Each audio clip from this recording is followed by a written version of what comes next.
রাস্তার কুকুরেছে আজ আমার মুখে এই কাজ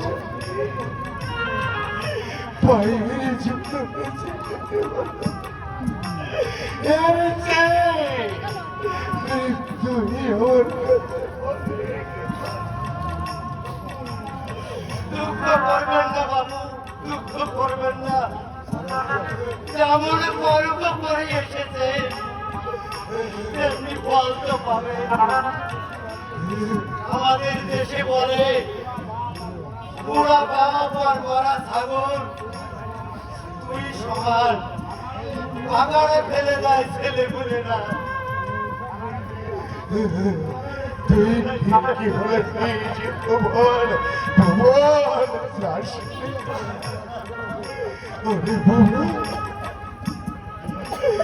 দুঃখ শুধু চলে যাবো, চলে যাবো রাতের আধারে লুকিয়ে লুকিয়ে এই বাড়ি ছেড়ে আজ আমি যাবো। কি হবে, কি হবে বলে আজ তার রাত বগেছে বাবাদের মায়ের কাছে ফুট ফাটে দাঁড়িয়ে বলবো মায়েরা বাবারা সন্তান মানুষ করে আজ আমি দাঁড়িয়ে সেও আমার অনেক দুঃখ শুধু এইটুকু এই 10-15 বছরের মধ্যে আমার ভাইকে আমি একটি বার দেখতে পেলাম না। দাদু রে, ওরে দাদু, আমি এই বাড়ি চলে যাচ্ছি দাদু রে। যদি শুনতে পাই তাহলে তোর দাদু মারা গেছে, আমার জন্য শুধু দুপুরা চোখের জল ফেলে চলে যাবো, চলে যাবো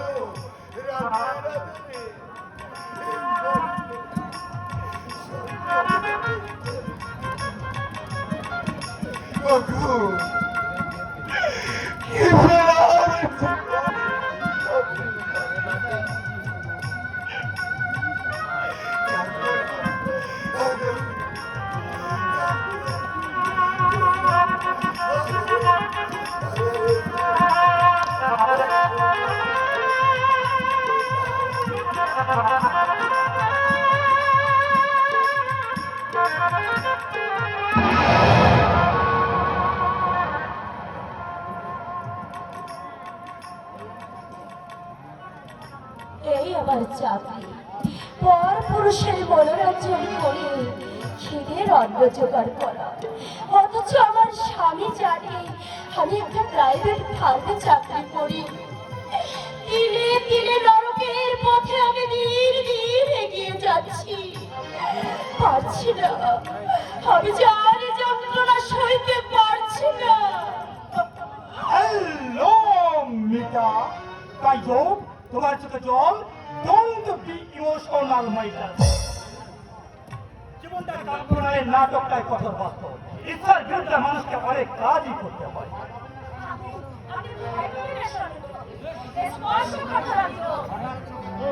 হঠাৎ চোখে কে যেন আজ আপনার মাতার লোক আসবে, কন্ট্রাক্টর করে প্রচুর টাকা পয়সা জমে খেতে হবে।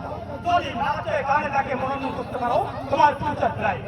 কি করতে হবে বলুন? আমি যতগুলো অক্ষমাস্ত্র আছে একটা করে তুমি তাকে সবগুলো প্রয়োগ করে ভদ্রলোক বিবাহিত, সত্তা ফোন দিয়ে ওর মন জয় করা কিন্তু সহজ হবে।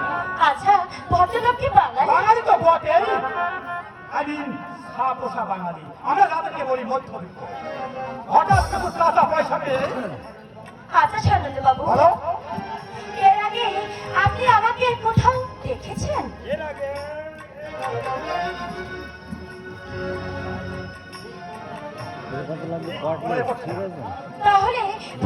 দেখাতে কি করে আপনি আমাকে এখানে নিয়ে এলেন?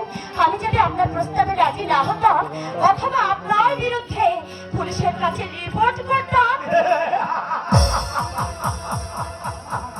না না, হাসির কথা নয় স্বর্ণেন্দু বাবু। দেখো মিতা, যারা স্বীকার করে তারা দেখলে বুঝতে পারে কোন জঙ্গলে মাল আছে। কিন্তু তুমি একটু লক্ষ্য করে বুঝতে পারবে এই যে প্রতিদিন হাওড়া শিয়ালদা স্টেশনে হাজার হাজার শুভেচ্ছি তরুণী ট্রেন থেকে নামে, এরা কি সবাই অফিসে কাজ করে? স্বর্ণেন্দু বাবু, এইরকম কয়েকটা মেয়াদের কেন্দ্রিক আছে আমার। এইসব আস্থানে ওরা আসে, যথারীতি সাক্ষাৎ করে দোলাই চলে যায়। ওরাও বলছে আমারও একটু পয়সা ইনকাম হয়। আচ্ছা স্বর্ণেন্দু বাবু, এই যে আপনি মেয়েদের তাদের সাংসারিক দুর্বলতার সুযোগ নিয়ে এখানে নিয়ে আসেন, এর জন্য আপনার বিবেকে বিদ্রোহ করে না? মহাসত্য, আমাদের কেরামি কথা, মন ধরে বসে কথা, বাস্তবে এদের কোনো মূল্য নেই। কেন কেন প্রকার অর্থ উপার্জন করো, বাড়তি লেগে আচ্ছা, ধরুন কোনো দৈব দুর্বিপাকে পড়ে আপনার বোন এখানে এলো।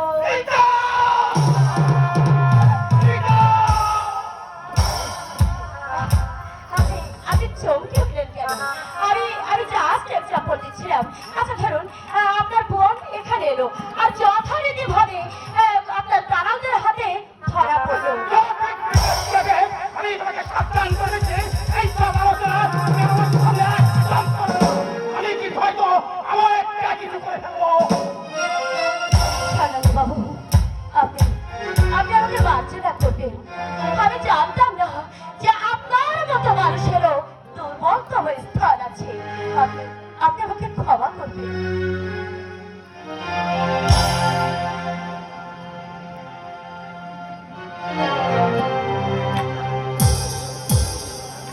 রানী, ওরে রানী,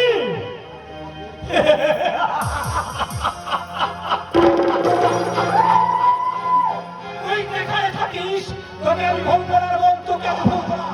আমাকে কঠিন অসুখের হাত থেকে বাঁচাতে গিয়ে তুই একদিন এই পথে হারিয়ে গেছিস। সেই দিকে আমি বেপরোয়া হয়ে গেছিলাম। এইসব ভুলে যাওয়ার সময় তাকে